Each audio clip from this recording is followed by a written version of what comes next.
విద్యార్థి దశ నుండే విద్యార్థుల స్కాలర్షిప్, హాస్టల్ సమస్యల మీద విద్యార్థి ఉద్యమాల్లో చురుకుగా పాల్గొన్నారు.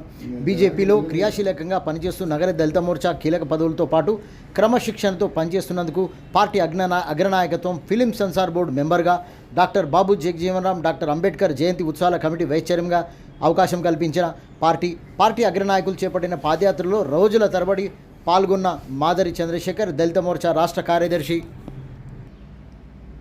శేఖర్ గారు నమస్కారం. నమస్కారం సార్.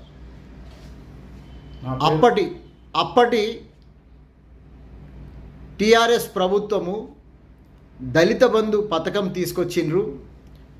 అది నామమాత్రంగానే అని ప్రజలు అంటున్నారు. అది ఏ విధంగా విఫలమైంది అనేది మీ అభిప్రాయం చెప్పండి.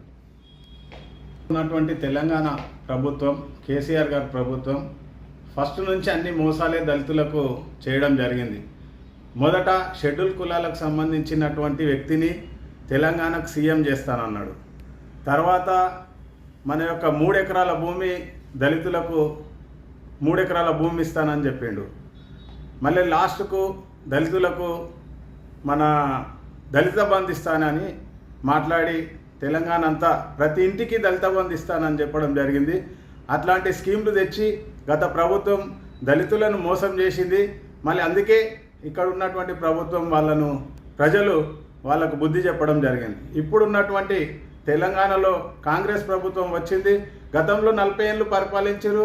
కాంగ్రెస్ ప్రభుత్వం మోసం చేసి, దగా చేసి హైదరాబాద్లో, తెలంగాణలో, ఆంధ్రప్రదేశ్లో, దేశమంతా కూడా పేద ప్రజలను పేదలుగా ఉండేటట్టు కాంగ్రెస్ ప్రభుత్వం చేసింది.